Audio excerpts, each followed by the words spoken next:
우리 지난주에는 8절 말씀까지 보았는데요. 경계 없는 사랑은 공동체를 무너뜨린다. 근데 이 경계 없는 사랑은 기억 없는 관계를 통해서 고통이 반복된다라는 말씀을 나눴습니다. 오늘은 그 다음부터 시작되는 말씀인데요. 조금 더 깊은 자리로 들어갑니다. 우리는 다 사람들이 보는 나와 아무도 모르는 나 두 얼굴이 있습니다.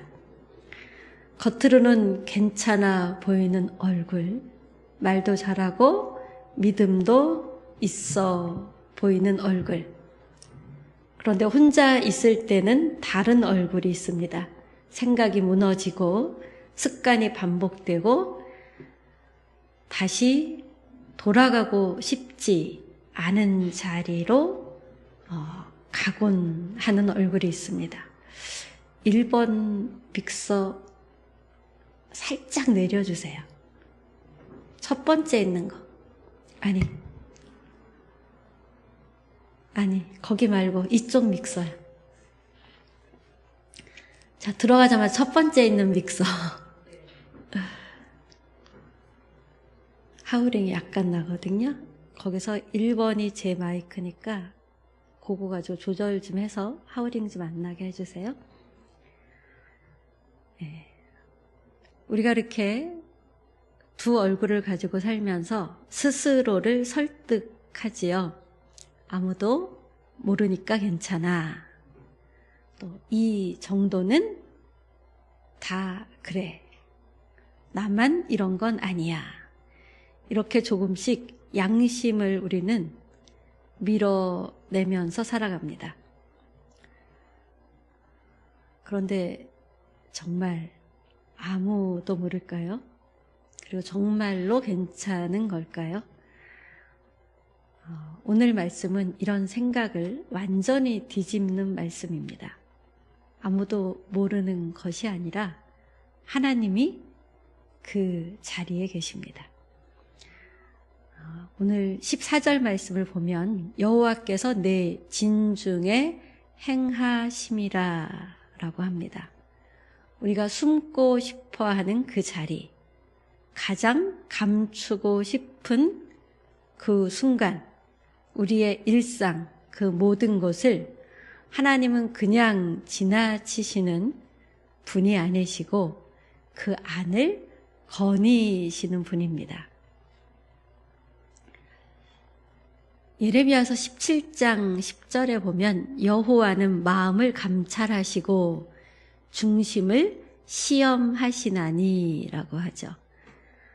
하나님은 단순히 다 보고 계시는 분이 아니라 마음을 아시는 분. 그래서 시편 139편은 내가 하늘에 올라갈지라도 거기 계시며 수월에 내 자리를 펼지라도 거기 계시니이다 라고 합니다. 제가 예수를 처음 믿을 때 하나님이 너무 쫓아다녀서 너무 불편한 거예요. 숨을 곳이 없는 거예요. 어디 책상 밑에 숨을 수도 없고 어디 동굴 속에 가서 숨을 수도 없고. 근데 이 말씀, 하늘에 올라가도 수월에 내 자리를 펴도 거기 계신다. 천천히 믿을 걸. 하나님 없이 좀 살다가 나이 들어서 하나님 믿을 걸, 이런 생각을 해본 적도 있는데요. 하나님은 어디서나 감시하는 분이 아니라 어디서나 함께 계시는 분입니다. 하나님은 멀리서 우리를 바라보는 분이 아니고 나의 하루 속으로 걸어 들어오셔서 함께 거니시는 분입니다. 하나님이 우리 삶의 자리를 거니신다는 것은 단순히 보고 계신다가 아니라 우리가 외면하고 싶은 자리, 우리가 지워버리고 싶은 그 순간을 포기하지 않으셨다라는 뜻입니다. 우리는 포기하고 싶었습니다. 다시는 안 가겠다고 했던 자리, 끊어야 한다면서도 반복되는 습관, 누구에게도 말하지 못하는 생각, 우리는 그것을 덮고 지우고 없는 것처럼 살고 싶었습니다. 그런데 숨긴다고 숨겨지지 않는다는 것입니다. 그래서 하나님은 그대로 두지 않으십니다. 떠나지 않으시고 그 자리까지 걸어 들어오십니다.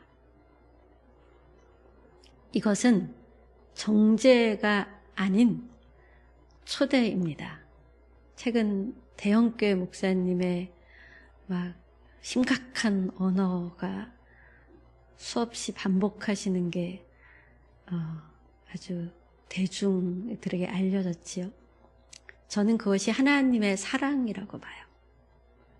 계속 숨겨져도 돌이키지 않으니까, 변화될 가능성이 보이지 않으니까 드러내서라도 내 자식 고쳐야 되겠다. 이게 하나님 마음 아닐까요?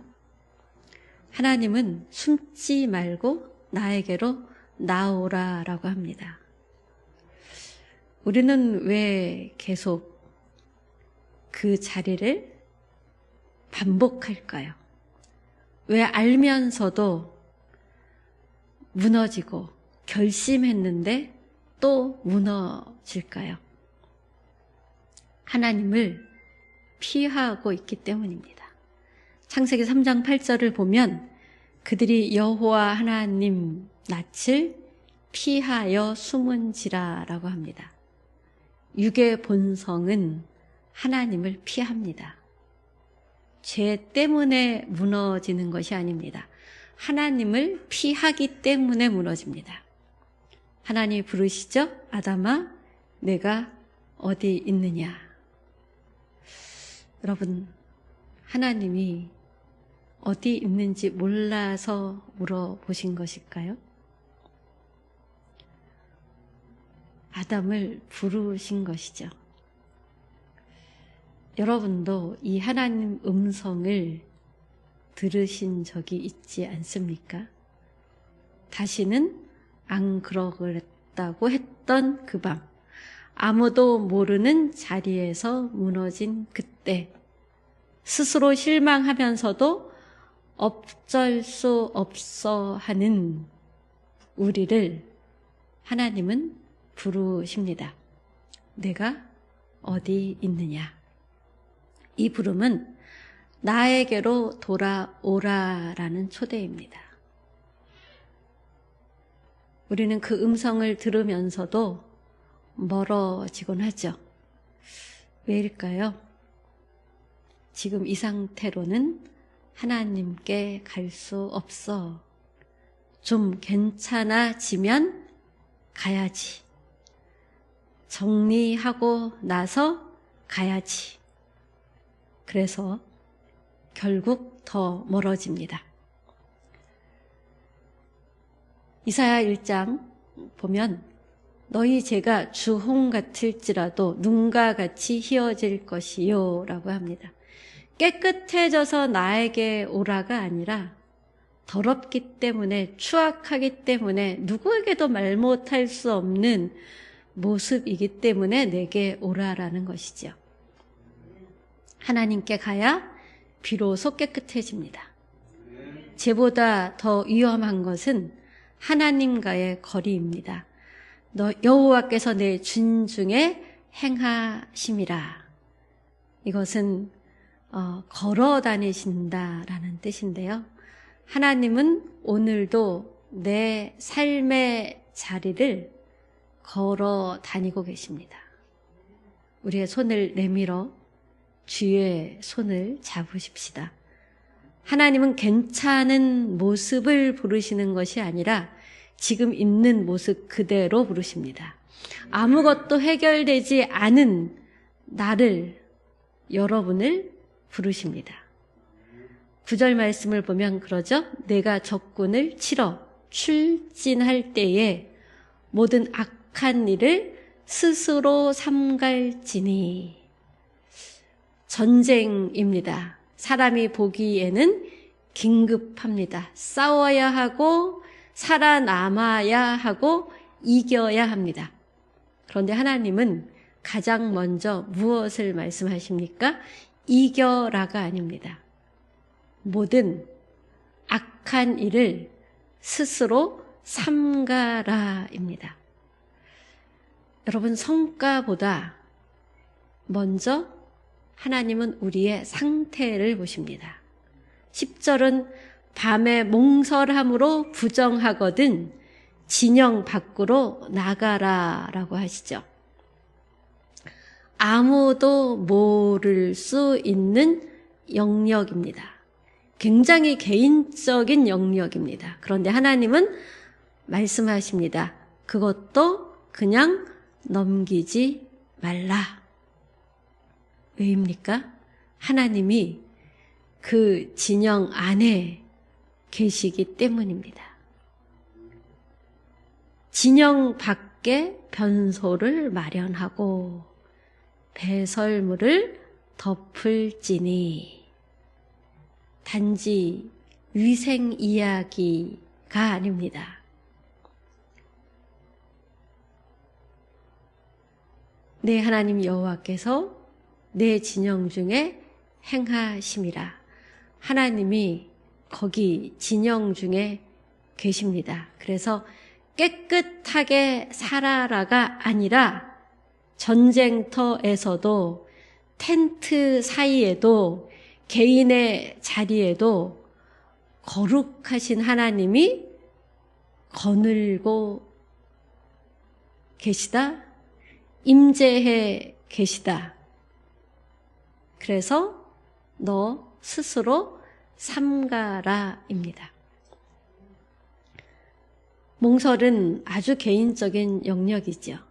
배설은 아주 은밀한 영역입니다.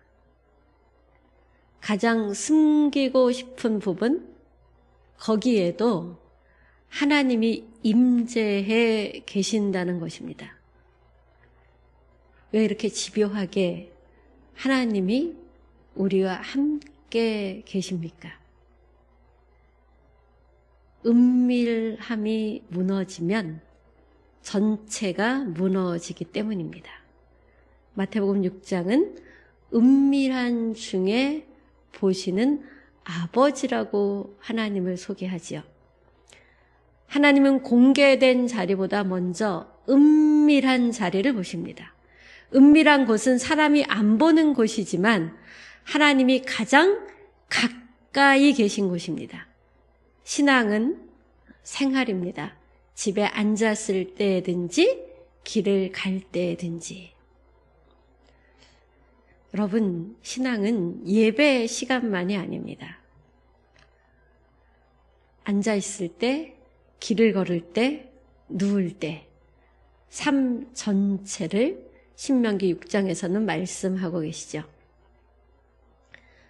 하나님은 예배당에도 임재해 계시고 우리의 은밀한 자리에도 임재하시고 일상생활에도 임재하시는 분입니다. 우리 삶 전체가 하나님이 계신 자리입니다. 그래서 마음을 다하고 뜻을 다하여 내 하나님 여호와를 사랑하라. 말씀을 주야로 묵상하라 말씀하십니다. 외적인 정결은 중요합니다. 그런데 하나님이 보시는 것은 그보다 더 깊은 곳, 우리 마음입니다. 오늘 본문은 단순히 지켜야 할 규례가 아닙니다. 하나님 앞에서 살아가는 태도입니다. 하나님이 계시기 때문에 우리는 거룩으로 살아갑니다. 하나님이 가까이 곁에 계십니다. 숨을 수 없습니다. 그러나 하나님이 함께 하시기 때문에 새로워질 수 있습니다. 근데 왜 우리는 계속 숨으려고 할까요? 하나님이 계신 것을 알면서도 왜 여전히 그 자리를 반복할까요? 이유는 우리가 하나님을 두려워하기 때문입니다. 더 정확히 말하면 내 있는 모습 그대로 드러나는 것이 두렵기 때문입니다. 그래서 우리는 괜찮은 척 포장하고 정리된 모습만 보이려고 합니다. 무너진 모습은 감춥니다.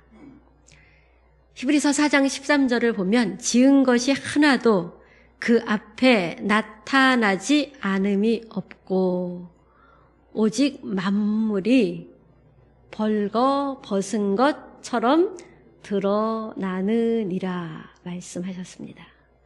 사실 우리는 하나님 앞에 이미 다 드러나 있습니다. 그런데도 우리는 왜 숨습니까? 사람의 시선이 두렵기 때문입니다. 우리는 하나님보다 사람을 더 의식합니다. 사람들이 나를 어떻게 볼까? 들키면 어떻게 될까? 무너지면 인정받지 못하겠지. 그래서 하나님 앞에서는 숨고 사람 앞에서는 꾸밉니다. 잠언 29장 25절은 사람을 두려워하면 올무에 걸리게 되거니와 사람을 의식하는 순간 우리는 더 깊이 묶인다라는 것입니다. 결국 하나님과는 더 멀어집니다. 근데 여러분 여기서 복음이 시작됩니다. 사람은 우리의 일부를 보고 판단합니다. 하지만 하나님은 우리의 전부를 아시고 부르십니다. 내가 다 안다. 그래도 오라. 여러분, 우리가 이렇게 나아갈 수 있는 이유는 우리가 괜찮아졌기 때문이 아닙니다. 이미 예수님이 우리의 자리로 들어오셨기 때문입니다. 우리가 숨고 싶었던 그 자리, 부끄러워서 감추고 싶었던 그 모습, 그 모든 것을 예수님이 대신 지셨습니다. 그가 찔림은 우리의 허물 때문이요. 우리가 감추던 것이 십자가에서 드러났습니다. 그래서 이제 우리는 숨을 필요가 없습니다. 하나님은 다 아시지만 다정하게 우리를 부르고 계십니다. 나오라. 이 말은 부담이 아니라 은혜입니다. 하나님은 들키면 밀어내는 분이 아닙니다. 드러날수록 더 가까이 오시는 분, 더 새롭게 해 주시는 분이죠. 거리에서 벌거벗은 여러분의 자녀를 발견하면 여러분 눈 가리고 숨겠습니까? 옷을 벗어서 그 아들을 덮어주겠습니까? 사람은 우리의 약함을 보면 떠날 수 있습니다. 하지만 하나님은 우리의 가장 약한 자리에서 함께 하시는 분입니다. 오늘 하나님은 우리에게 묻습니다. 너는 누구 앞에서 살고 있느냐? 사람의 시선 속에 숨을 것이냐? 내 앞으로 나오려느냐.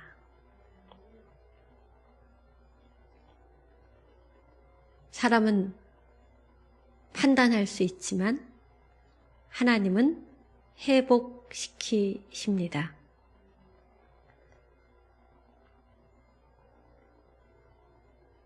여러분, 하나님은 괜찮은 당신이 아니어도 부르십니다. 지금 숨고 있는 그 자리에 당신을 부르십니다. 아직 끊지 못한 습관, 아직 정리되지 않은 관계, 아직 말하지 못한 마음, 그 상태 그대로 나에게 오라. 예수님의 보혈로 하나님께서는 우리를 씻겨 주십니다. 내 가정의 문제, 이 나라 이 민족의 문제, 주님 앞에 들고 나갑시다. 제가 이런 생각을 했어요. 왜 민주당은 그렇게 검찰을 못 잡아먹어서 난리지? 이런 생각을 해봤는데 20대 때 열심히 데모한 세대잖아요. 그때 친구들이 잡혀가서 억울하게 죽임을 당하기도 하고 감옥살이를 하기도 하고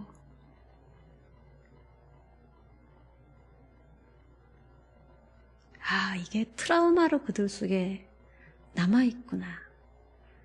80년대 학번, 70년대 말 학번, 90년대 초까지 정말 극렬한 데모가 5월만 되면은 서울 시내 곳곳 대학가에서 체류탄 가스 도망 다니는 친구들,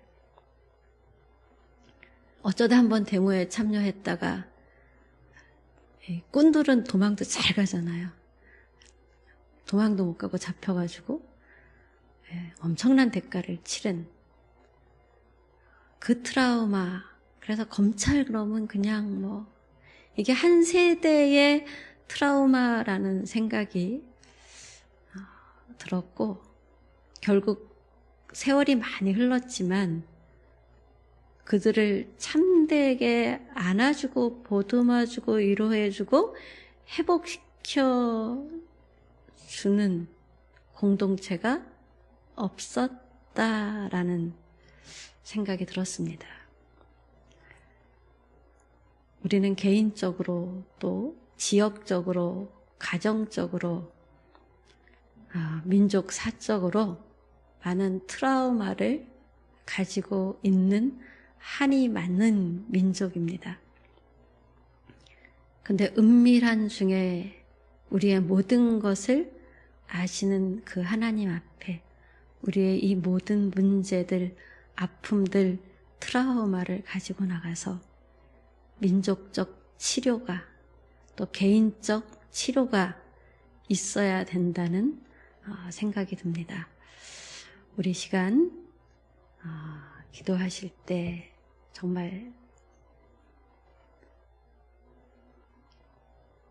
하나님께서 이 민족을, 그 아픔을 겪은 세대들을 불쌍히 여겨주시고 회복시켜 주십시오. 기도할 수 있기를 바랍니다.